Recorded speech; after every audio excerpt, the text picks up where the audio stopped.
आगे तो राम जी के बाद में तो कृष्ण भगवान का नंबर आ जाए तो बड़ी आनंद आए। अर्जुन तो योगी जी हैं मान लीजिए आप, कृष्ण मोदी जी हैं, एक ही योगी थोड़ी हैं, अनेक योगी हैं। तो भजन लाल जी कौन सी श्रेणी में? सबसे बढ़िया। सबसे बढ़िया। हाँ, श्रेय सिर्फ मोदी जी को, योगी जी को, आडवाणी जी को क्या देना चाहिए? कि आज उनको नहीं तो मोदी जी भूलेंगे, नहीं हम लोग भूल सकते हैं। श्रेय तो पूरा उनको ही है कि अगर वो नहीं होते तो ये कार्य नहीं होता। तो बदलाव हर एक देश चाहता है, हर एक समूह चाहता है, हर एक राष्ट्र चाहता है। हीन भावना है कहीं समाज में? है और नहीं भी है वो मिट भी जाएगी। 22 जनवरी 2024 यानी वो दिन जब उत्तर प्रदेश के अयोध्या में रामलला की मूर्ति का प्राण प्रतिष्ठा की गई थी, और उसके ठीक एक साल बाद यानी आज के दिन उसी राम मंदिर में प्रधानमंत्री नरेंद्र मोदी ने राम मंदिर में धर्म ध्वजा फहराई। धर्म ध्वजा जब फहराई जा रही थी उस वक्त वहाँ पे हजारों लोग मौजूद थे जो इस बात के साक्षी बने कि राम मंदिर का उनका जो सपना था सदियों पुराना वो पूरा हो गया। उसके बाद करोड़ों सनातनियों के मन में एक खुशी की लहर है। यही जानने के लिए आज हम जयपुर के पावड़ वाले हनुमान जी के मंदिर में पहुंचे हैं। यहाँ पे भी भक्त मौजूद हैं, उनसे हम जानना चाहेंगे कि आज वो कैसा महसूस कर रहे हैं।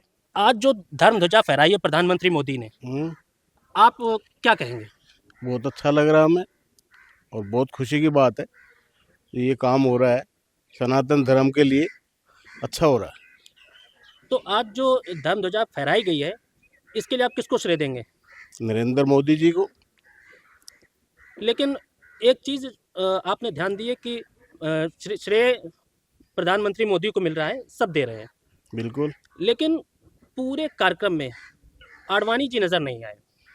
वो उनकी कमी होगी, लेकिन नरेंद्र मोदी जी और योगी जी ने जो किया है जो अच्छा है, सराहनीय है। लेकिन अपने भाषण में जब संबोधित कर रहे थे प्रधानमंत्री मोदी, तो उन्होंने कहा है कि आज हीन भावना जो है वो हीन भावना हमें हटानी है जो अभी तक सदियों से चली आ रही है। उसको लेके क्या कहेंगे? हटेगी, धीरे धीरे हटेगी, एकदम से नहीं हटेगी। जिस हीन भावना की प्रधानमंत्री मोदी जी ने बात की है, आपको याद होगा भी हाल ही में बागेश्वर बाबा ने, मतलब धीरेन्द्र शास्त्री ने, उन्होंने भी यही कह के जो यात्रा निकाली थी कि जो ऊंच नीच भेदभाव है इसको समाज से ख़त्म किया जाए। तो क्या कहेंगे, इसका मतलब हीन भावना है कहीं समाज में? है और नहीं भी है वो मिट भी जाएगी, ऐसे चलता रहा तो। अयोध्या में राम मंदिर के ऊपर धर्म ध्वजा फहरा दी गई है जी। तो अभी और जितने लोगों से बात हुई सबने प्रधानमंत्री मोदी को श्रेय दिया है। जी, आप किसको श्रेय देना चाहेंगे? मैं श्रीमान परम भक्त परम सम्माननीय और महायोगी, जिनको योगी की श्रेणी में दूंगा, परम सम्माननीय मोदी जी को दूंगा, क्योंकि उन्होंने इस सृष्टि में हमारे राम को, जो रामलला को जहां उन्होंने विराजमान करवाया, और योगी जी का भी मैं श्रेय दूंगा कि उनके कार्यकाल में ये चीज़ हुआ। क्योंकि मैं उनकी वो संज्ञा कहूँगा भगवान राम के बराबर, तो उनको उपमा भी दे सकता हूँ मैं, इसमें कोई ऐसी शोक्ति नहीं होगी। क्योंकि कहा गया कि स्वस्ति प्रधाव्य परिपालयन्ताम न्यायेन मार्गेण मही मही से गौ ब्राह्मणेभ्यो शिवमस्तु नित्यम लोका समस्ता सुखिनो भवन्तु। उन्होंने सबके सर्वे हिताय सर्वहित सुखाय के हित में उन्होंने वो कल्याण किया है, वो चीज़ किया है कि कोई भी नहीं कर सकता। पूरे विश्व में उन्होंने पूरे ध्वजा पताका लहरा दी है कि मोदी जी को पूरा से पूरा श्रेय मोदी जी को देना चाहूँगा इसका। सर्वजन हिताय सर्वजन सुखाय अभी आपने बोला, लेकिन श्रेय सिर्फ मोदी जी को, योगी जी को, आडवाणी जी को क्या देना चाहेंगे? देखो, आडवाणी जी ने पार्टी की नींव रखी थी, मानते हैं आडवाणी जी हैं। इस आरएसएस का भी मैं सम्मान करूंगा, क्योंकि राष्ट्रीय स्वयं सेवक संघ के बैनर तले जो पार्टी बनी, उन्होंने इस पार्टी को बनाया। आरएसएस में आप चाहे आडवाणी जी को ले लीजिए, आप लाला बहादुर शास्त्री जी को ले लीजिए, जितने आडवाणी जी को आरएसएस में लेके और राम मंदिर का श्रेय मोदी जी को पूरा, लेकिन जो रथ यात्रा निकाली थी जी, वो आडवाणी जी निकाली थी। थोड़ा सा श्रेय देना चाहेंगे? थोड़ा सा। देखो, मैं आपको बताना चाहता हूँ, मैंने आपको सबसे बड़ी चीज़ बोली कि स्वस्ति प्रजाभ्य। मैंने इसलिए बोला कि जब आडवाणी जी थे उनके, क्योंकि वो हमारे पितामह हैं, उन्होंने जहाँ इस चीज़ की नींव रखी, आज उनको नहीं तो मोदी जी भूलेंगे, नहीं हम लोग भूल सकते हैं। आज जब भी कोई सामान्य बात होती है, थोड़ा सा बिल्कुल श्रेय तो सारा ही, थोड़ा सा क्यों है। आडवाणी जी को मैंने आपको कि पार्टी का संचालन करने वाले अटल जी और हमारे आडवाणी जी हैं। पार्टी को बनाया किसने है? श्रेय तो पूरा उनको ही है। इन्होंने तो ये मानो कि जैसे एक आपके रथ के जो पहिए हैं, रथ के पहिए जो 4 पहिए लेके चल रहे हैं, बाकी जो बनाने वाले तो जो पितामह बैठे हैं, लेकिन इन्होंने जो किया है अब आप मुन्नी मनोज जी को नहीं देंगे क्या? उन्होंने अपना खून पसीना बहाया है वहाँ पे। कार सेवक में झंडा तिरंगा लेके कार सेवक गए। कल्याण साहब जी शायद दिवंगत हो गए, उन्होंने भी अपने खून पसीना पर मुख्यमंत्री के समय पे उन्होंने बहुत जेल में भी गए हैं, उनको श्रेय देना बहुत से मुख्यमंत्री हैं। पद त्याग दिया था, इस्तीफा दे दिया। बिल्कुल इस्तीफा दे दिया उन्होंने। कल्याण सिंह जी ने उन्होंने क्या नहीं किया, उन्होंने बहुत कुछ किया, लेकिन आप मोदी जी को इसलिए नहीं भूल सकते कि स्थानम प्रदानम न बल प्रदानम, स्थान की गरिमा होती है स्थान पे। जैसे योगी जी बैठे और मोदी जी बैठे, लेकिन तत्काल कार्य हो गया। शुरुआत कल्याण सिंह, मुरली मनोहर जोशी जी और आडवाणी जी, जी इन्होंने की थी। बिल्कुल की थी इन्होंने, तभी तो हम इनको पितामह की उपमा देते हैं। आज वो भी पितामह मानते हैं इनको, आज मोदी जी भी सम्मानित करते हैं उनको और पितामह मानते हैं, क्योंकि पार्टी की नींव किसने रखी इसमें जनसंघ में आपको इसको पार्टी किसने बनाई? आडवाणी जी की देना है। लेकिन ये तो कर्मण्यवाधिकारी सुमा फलेशु कदाचन, चलते घेर कार्य होता गया, कारवा बनता गया और मुकाम भी हासिल कर लिया। ये श्रेय जो है एक हिसाब से देखा जाए तो हम सभी को ही देंगे, सभी को देंगे, सभी को देंगे। मतलब 2 से सभी पे आ गए। हाँ नहीं, दो से सभी पे ऐसे नहीं मान सकते हाँ। कि जो चले तो उनको भूल थोड़ी सकते हैं। उनको पितामह को बात देखिए, उनको आशीर्वाद कि आज भगवान राम की मूर्ति हमने पधरा दी, भगवान राम को जैसे हनुमान जी सेवक उनको चरण स्पर्श करके हमने कार्य को आगे बढ़ाया। उसी प्रकार से मोदी जी इसको श्रेय इसलिए देना चाहते हैं कि अगर वो नहीं होते तो ये कार्य नहीं होता। राम मंदिर में जो धर्म ध्वजा फहराई प्रधानमंत्री मोदी ने, और आरएसएस प्रमुख मोहन भागवत भी वहाँ थे, तो उसको लेकर आप क्या कहेंगे? सर पहला तो ये है कि मैं खुद एक हिंदू हूँ, तो ये हिंदू धर्म के लिए बहुत अच्छी बात है जो ये मोदी जी ने जो काम किया है उन्होंने। बाकी कांग्रेस सरकार में ऐसा कुछ था नहीं, सबसे पहले तो ये थी। और जो ये मोदी जी कर रहे हैं, आरएसएस को भी सपोर्ट कर रहे हैं, आरएसएस को भी नीचे से लेकर ऊपर तक उठाने का पूरा उनका साथ था। और ये जो किया है बहुत हिंदुस्तान के लिए और हमारे धर्म के लिए बहुत गर्व की बात है और बहुत अच्छी बात है। मतलब आरएसएस को प्रधानमंत्री मोदी जी ने उठाया। बिल्कुल सर, सपोर्टिव है पूरी तरीके से। एक कहा जाए तो 101% सपोर्टिव है मोदी जी उनके लिए। नहीं, आरएसएस ने प्रधानमंत्री मोदी जी को सपोर्ट किया या मोदी जी ने आरएसएस दोनों को? दलों ने सर एक दूसरे को सपोर्ट किया, एक दूसरे मिलके ही वो चल रहे हैं और आरएसएस भी उनसे मिलके ही लेकिन चल रही है। आज के कार्यक्रम में आडवाणी जी नहीं दिखे। आडवाणी जी ने रथ यात्रा निकाली थी, अच्छा, जिसको बिहार में उस टाइम के मुख्यमंत्री लालू प्रसाद यादव ने रोक दिया था। उनको हाउस अरेस्ट भी किया गया था, वहाँ पे गेस्ट हाउस में रोक दिया गया था। तो उसको लेके क्या कहेंगे? सर उसका तो ये हो सकता है कोई रीजनेबल रीजन हो सकता है उनका नहीं आने का, कोई तबीयत के चक्कर से भी हो सकता है या फिर और कोई रीज़न हो। वो तो सर उन्हीं को अंदर का मामला है सारा, वो उनको। लेकिन हमको तो जनता को तो क्या ही पता इतना, लेकिन है जितना है एक दूसरे से सपोर्टिव होके ही दोनों चल रहे हैं।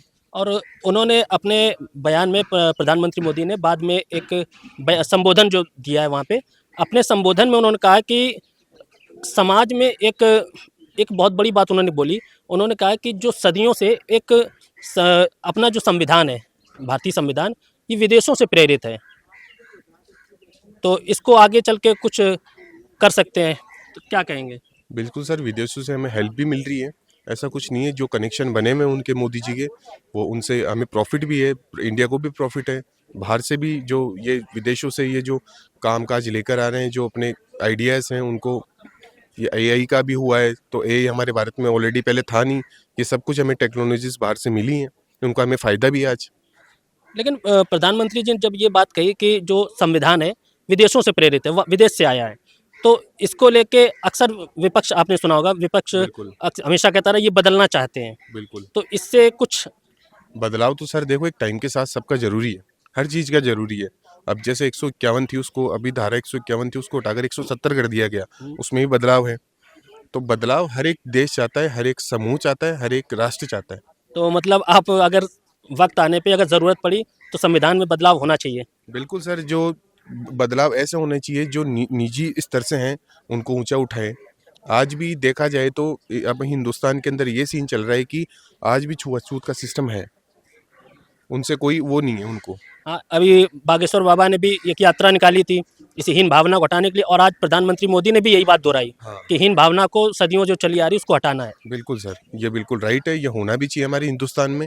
बाकी आप बाहर जाके देखोगे, विदेश में देखोगे, अमेरिका हो गया, यूएस हो गया, उनमें ऐसा कुछ भी नहीं है, उनमें सब समान है। आपका नाम क्या है? जय श्री राम। मेरा नाम पंडित छोटीलाल शास्त्री है और जयपुर के पास मेरा गांव है, मैं यहीं रहता हूँ। तो अब आपने जैसे आपने अभी जय श्री राम से शुरुआत की है, जी तो आपको पता है आज अयोध्या में राम मंदिर में धर्म ध्वजा फहराई गई है। हाँ, रामलला के हाँ, क्या कहना चाहेंगे? बहुत ही दिव्य काम हुआ है ये। पहले भी, उससे पहले तो पहले दिव्य काम हुआ जब ठाकुर जी आगे विराजमान हो गए। और आज जो कार्य हुआ है ये बहुत ही सराहनीय है। मैं धन्यवाद देना चाहता हूँ जो इस समय जो पीएम के पोस्ट पे हैं नरेंद्र मोदी जी, उनको भी, और जो सनातन के धर्म के साथ में चल रहे हैं उन सभी को ही तहे दिल से हाथ जोड़ के प्रणाम करता हूँ। तो अब राम मंदिर में प्राण प्रतिष्ठा हो चुकी है, जी धर्म ध्वजा फहर गया है, जी। तो अब आगे क्या चाहते हैं अब इसके आगे? आगे तो राम जी के बाद में तो कृष्ण भगवान का नंबर आ जाए तो बड़ी आनंद आएगा। तो उसको लेके मतलब क्या चाहते हैं कि वो प्रधानमंत्री मोदी से चाहते हैं या मुख्यमंत्री योगी आदित्यनाथ से? पहले तो योगी जी का ही है काम, मोदी जी का तो बस बाद में। जब योगी जी नहीं होगा तब मोदी जी करेंगे। तो शुरुआत किससे चाहते हैं शुरुआत योगी जी से, कि शुरुआत वो करें? योगी जी करेंगे। फिर प्रधानमंत्री मोदी जी? मोदी जी तो उनका साथ रहेंगे, जैसे कृष्ण और अर्जुन हैं वैसे हैं। तो तो मतलब अर्जुन तो योगी जी हैं मान लीजिए आप, कृष्ण मोदी जी हैं। तो आप चाहते हैं कि इसी सरकार में कर दें, जी इसी समय में मतलब योगी के मिजाज में। इसी वाले में, जी जी। या इसके बाद भी मौका नहीं देने का? बाद में तो मोदी योगी जी आएंगे ही आएंगे, उसमें तो कोई संशय नहीं है। तो क्या लेकिन शुरुआत यहीं से शुरुआत हो जाए तो फिर बाद में जब जो आएंगे तब वो विराजमान हो जाएंगे। अगर योगी जी ने ये काम कर दिया जी। तो आप क्या चाहते हैं अगला प्रधानमंत्री फिर कौन हो? प्रधानमंत्री तो यही रहेंगे, कौन? अपने मोदी जी रहेंगे। फिर मोदी जी अगर संन्यास लेते हैं तो योगी जी। मतलब मोदी जी के बाद में योगी जी, ये सत्य है। और अमित शाह कहाँ जाएंगे? अमित शाह जी जो अपना कार्य संभाल रहे हैं गृह मंत्रालय वही संभालेंगे, मतलब गृह मंत्री ही रहेंगे ठीक रहेगा। हमेशा? हाँ बढ़िया काम कर रहे हैं वो। हाँ। प्रधानमंत्री बनना आवश्यक नहीं है, जितना आवश्यक है अपनी सुरक्षा, और सुरक्षा उनके पास में है जितनी सुरक्षा और कोई नहीं कर सकता। वैसे योगी आदित्यनाथ के हाथ में जब तक उत्तर प्रदेश है जी सुरक्षित माना जाता है। जी। अगर वो चले जाएंगे फिर यूपी खाली हो जाएगा। यूपी कैसे खाली हो जाएगा, पूरा भारत ही उसके अंडर में रहेगा। लेकिन प्रदेश तो कहाँ से निकल जाएगा ना। प्रदेश थोड़ी एक प्रदेश के निकलने से थोड़े काम बिगड़ेगा भैया। सारा आप- अंडर में आता है। आप क्या चाहते हैं? मैं भी जो पंडित जी ने बताया वही चाहता हूँ। अगर कृष्ण मंदिर बनवा दिया हाँ योगी आदित्यनाथ ने हाँ जी, तो फिर प्रधानमंत्री कौन हो? प्रधानमंत्री तो वो कौन? संन्यास ले लेंगे तो योगी जी बनेंगे और क्या। और जो उनके साथ जो कदम से कदम मिला के चलते हैं अमित शाह, हाँ। उनका क्या रोल? उनका रोल तो बहुत अच्छा है। गृह मंत्री का रोल मुख्यमंत्री से या पीएम से भी ऊपर होता है, प्रधानमंत्री से भी ऊपर। नहीं, अभी तो उनका तालमेल उनसे अच्छा बैठता है हाँ प्रधानमंत्री मोदी जी से। हाँ जी। तो राम मंदिर बनवा दिया तो उसी तरह योगी आदित्यनाथ को आप चाहते हैं हाँ जी कि प्रधानमंत्री अगले बने आ जाएंगे। हाँ जी, मोदी जी के बाद? मोदी जी के बाद। तो अमित शाह गृह मंत्री बने रहे। मैं हाँ बीच में बोलूँ क्या एक शब्द? हाँ जी जी जी। गुजरात में योगी जी ने छोड़ा, मोदी जी ने, तो ये गुजरात खराब हो गया क्या? नहीं खराब नहीं तो हो फिर रहा। तो आपने अभी जो कहा था ना योगी जी भाई ने- योगी जी अगर उत्तर प्रदेश छोड़ देंगे तो क्या होगा? हम्म। होगा क्या? गुजरात का भी बढ़िया विकास हुआ है, उसका कारण अच्छा विकास उसका होगा। कारण ये कहा जाता है कि योगी जी से पहले हाँ जो भी सरकारें रही, बसपा हो या सपा, ये गुंडा राज था, तो गुंडा फर्जी राज। काम है उनका। तो योगी जी ने आके उसको साफ किया है। जी ठीक है, तो अब जो उन्होंने सफाई की है, हाँ अगर वो हटेंगे, अगर योगी जी छोड़ हाँ हाँ देंगे, हाँ। तो फिर ये सफाई बरकरार रहेगी या अरे इससे बढ़िया सफाई और होगी, और आएगा। भगवान राम जी पे कृपा है कि नहीं? जब राम जी ने कृपा की है तो और भी कृपा करेंगे राम जी, क्यों नहीं करेंगे? योगी जी से फिर और आएगा योगी जी, दूसरा योगी आएगा। तो एक ही योगी थोड़ी है, अनेक योगी हैं। और राजस्थान में राजस्थान में तो अपने हैं ही, भजनलाल जी शर्मा उनके बाद एक नंबर, बढ़िया है बहुत ही बढ़िया। बढ़िया नहीं, तीन प्रकार के बढ़िया होते हैं। जी। कौन कौन एक से? तो बढ़िया, हाँ एक बहुत बढ़िया, ठीक और है। एक सबसे बढ़िया। तो भजनलाल जी कौन सी श्रेणी में? सबसे बढ़िया, सबसे बढ़िया। हाँ। और योगी बालकनाथ? नहीं बालकनाथ जी को तो बाद में काम है, पहले भजनलाल भजनलाल जी है तो भजनलाल जी हैं। जैसे उनकी तुलना नहीं करूंगा, लेकिन जो हैं वो ये इस समय जो मौजूद हैं वो बहुत बढ़िया है। नहीं, अगर योगी जी से कंपेयर किया जाए, नहीं कंपेयर किसी से मत करो, पार्टी है तो बीजेपी है इनके, पार्टी में सारे एक से एक गद्दावर नेता हैं, सब अपनी जगह हैं। अच्छा, कंपेयर नहीं, आज नहीं नांगला नहीं गलत। अयोध्या में राम मंदिर में धर्म ध्वजा फहरा दी गई है, उसको लेके क्या कहेंगे? ठीक है, जय श्री राम। बहुत ही अच्छा काम किया है ये योगी जी और मोदी जी ने। और राम मंदिर भारतीय संस्कृति को, सनातन धर्म को इन्होंने जो है काफ़ी ऊपर तक पहुंचाया है। और राम हमारे आदर्श हैं, तो कई दिनों से हमें बड़ी खूब विडम्बना थी कि ये मंदिर जो है बने और भगवान राम लल्ला अपने स्थान पर बैठें। तो काफ़ी अच्छा काम किया है। मैं तो ये चाहूँगा कि जन्म जन्मांतर तक ऐसे ही नेता हमारे देश में आते रहें। ऐसे नेताओं की इस देश को सख्त आवश्यकता है। तो जो भारतीय संस्कृति को, भारतीय सनातन धर्म को आगे तक पहुंचा रहे हैं। आज विदेशों तक हमारे राम मंदिर की, हमारी संस्कृति की, हमारी वैदिक रीति रिवाजों की इनकी सराहना होती है। विदेशी लोग भी इन भारतीय संस्कृति को अपना रहे हैं। गीता, रामायण जी इनमें रुचियां रखने लगे हैं। तो मैं तो ये चाहता हूँ कि बहुत ही अच्छा, बहुत ही सुंदर काम किया है इन्होंने राम मंदिर का ये करके, और आगे भी ऐसा ही करते रहें। जय श्री राम, जय श्री राम, जय जय श्री राम। तो अभी आपने देखा कि अयोध्या में राम मंदिर में धर्म ध्वजा जो फहराई गई है प्रधानमंत्री जी द्वारा, उसके बाद जयपुर में भक्तों में अपार खुशी है। सब चाहते हैं कि प्रधानमंत्री मोदी जी ने ये जो काम किया है ये इसी तरह चलता रहे। और इतना ही नहीं, लोगों का तो ये भी कहना है कि ये प्रधानमंत्री मोदी ने सदियों पुराना सपना जो था वो पूरा कर दिया है। कैमरामैन राजकुमार सैनी के साथ मैं वासिफ खान, केवीपी टाइम्स।